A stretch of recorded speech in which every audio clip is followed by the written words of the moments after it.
And we'll move on to the final talk of this session from Adam Van Dyke, who works for Capgemini Engineering, and who will talk about using a turtle game to evaluate test input generation techniques.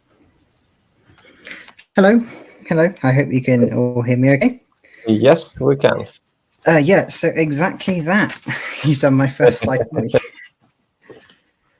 So little agenda for my slides. I'm going to do a bit of a speed run through generating system tests just to set the scene. Introduce the turtle game, which is the main topic of what I'm talking about, and then show a few results of how we've used it to compare different methods of test input generation. The results, we used an evolutionary algorithm, and I think there's some interesting results to share, so we're going to get into that. But before we do, quick acknowledgement. Thank you to High Class. This work was very much supported by them, funded by Aerospace Technology Institute and Innovate UK. Big shout out to them. I've had quite a lot of fun doing this, so I am very grateful to them. So let me set the scene of system testing. Most of this should be reasonably familiar to the audience, given what's already been talked about. So we've got a system. We want to know that it's operating correctly. We will have some requirements for this system, and we want to know that the behavior is consistent with those requirements. So first stop is do some test planning. When we're interested in this, this is an engineering activity in of itself. I think it's we want to know what we're going to test. We want to know how we're going to test it. We want to define some test objectives, and generally spend as little effort as possible. So we Capgemini, we've got two sort of things when we're thinking about test planning.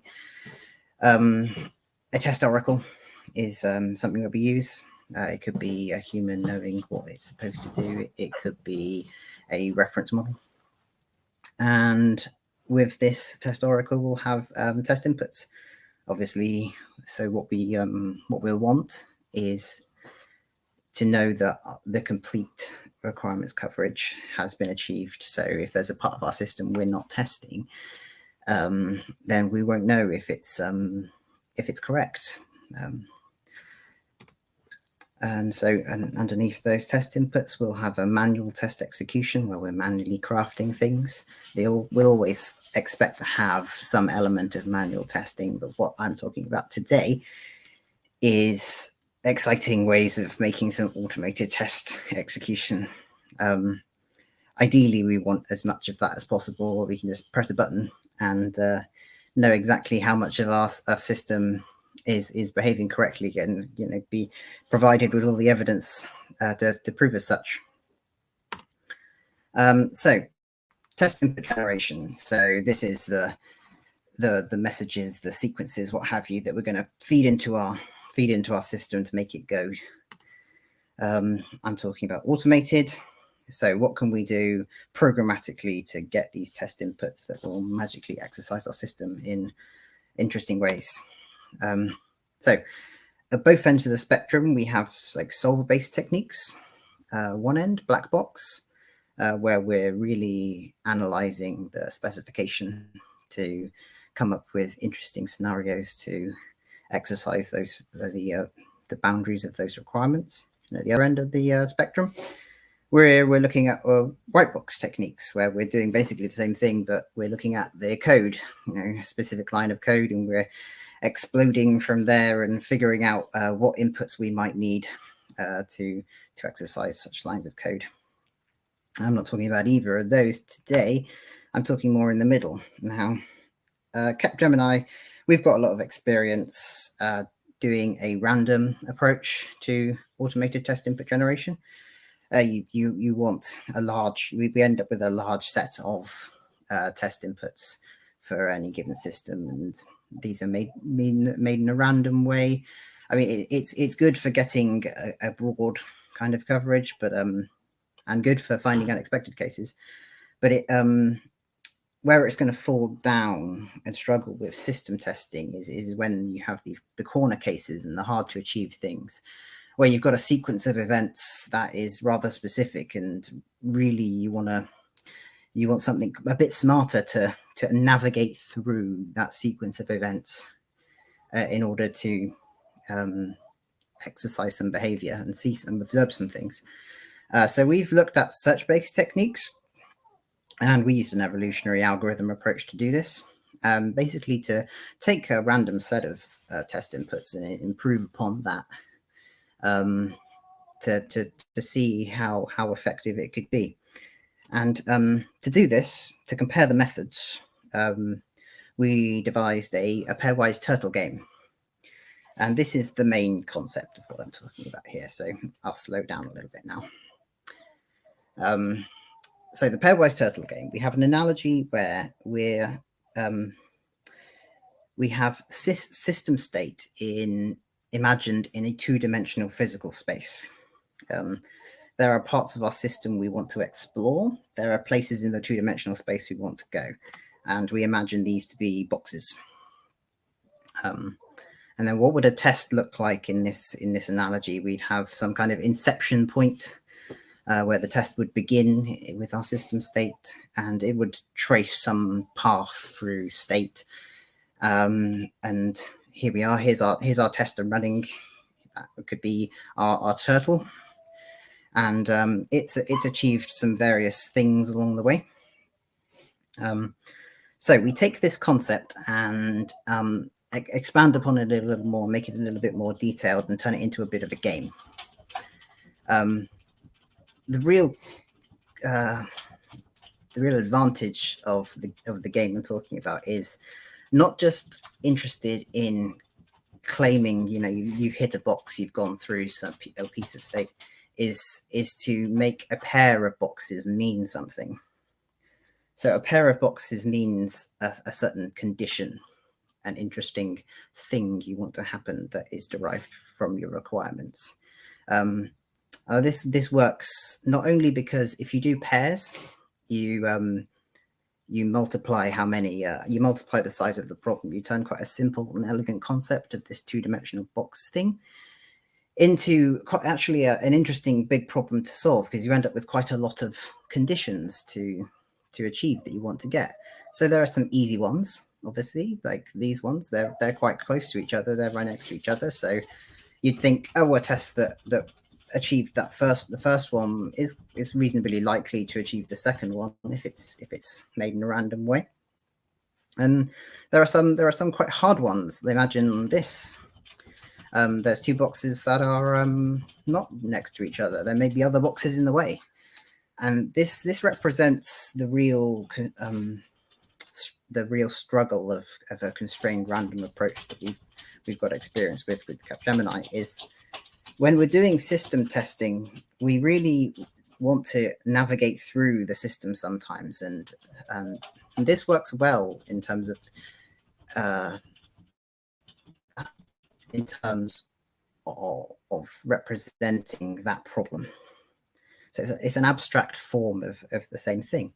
So this was interesting because we've made a bit of a game here, which is part of the fun. And I think it really, I had a lot of fun doing it, comparing different testing methods, test input generation methods, I mean.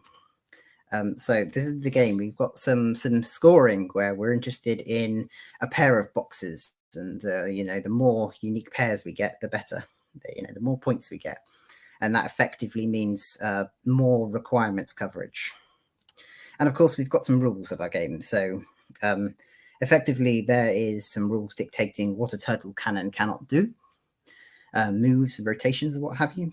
There is a rule dictating that we don't want the turtle to know really the coordinates of the boxes, because if we knew the coordinates of the boxes, that would translate more to white box testing, and we're not as keen on doing that.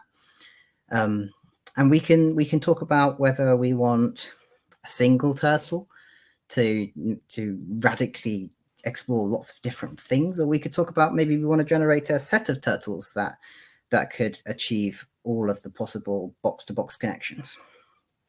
And Through going through the development of this game and exploring it with an evolutionary algorithm, we really got to the place of getting a good feel for this game and how well because how much scope there is to explore and analogize to system testing. So we really think although it's very simple, it's quite powerful. So here's it sort of in its more of a implementation perspective. So I've numbered the boxes.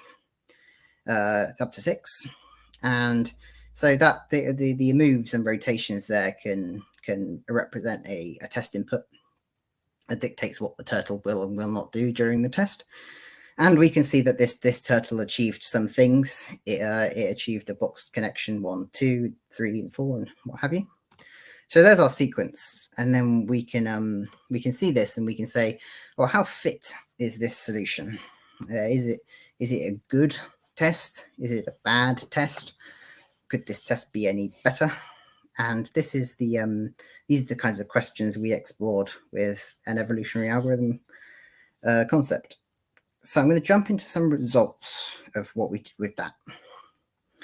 So we were most interested in comparing it to a constrained random approach, where we have a known scope of what a test input can and cannot be, a valid sequence of inputs. And we wanted to compare, could an evolutionary algorithm do better? So what we do is, this is actually a graph for an evolutionary algorithm where there's initial population generated randomly, and then the fittest individuals are used to create a new generation of individuals. Those individuals are then run against, and then we find out what boxes they hit, and we then pick the fittest ones, and we carry on like that. So along the bottom, we've got the number of test steps run. This is as we're continually generating solutions, we're continually running tests, we're continually monitoring what box-to-box connections we have achieved as we're running this program, and that's the line you see. So there's tail off, where the rarer box connections are obviously the ones that are not, we're not going to get there. We're sort of plateauing at around 80% requirements coverage. For this example, there were 10,000 possible box-to-box connections. And then there's this interesting kink here, and I've highlighted this because this is the point where we've generated our set of initial population randomly, and then we start doing evolutionary algorithm approach at this kink. And we can see immediately there's an improvement in efficiency, where we are getting more unique box-to-box connections per test step we run as soon as we start using our fit solutions. As soon as we start generating individuals using previously run fit individuals, we get better, faster results. So that was exciting. So then we kept going, and here's another graph. So this has three methods of test input generation on it. We've got constrained random.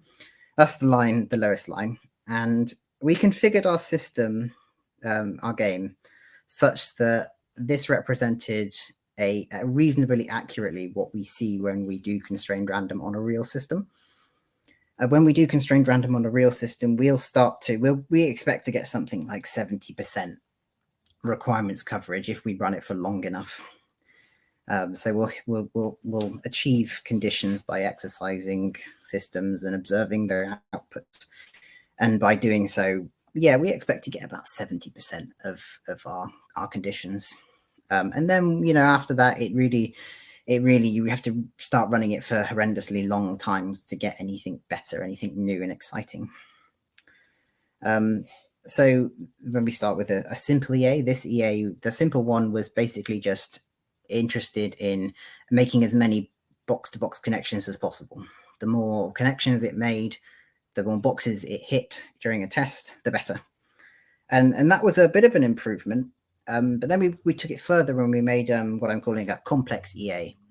And this complex EA was designed to to overcome the issue of local minima and maxima that you can often get with an evolutionary algorithm. This complex EA we had a view of what connections had already been made during the run and valued those less tests that achieved those. So it was progressively valuing the rarer cases more and more, the boxes that weren't near each other.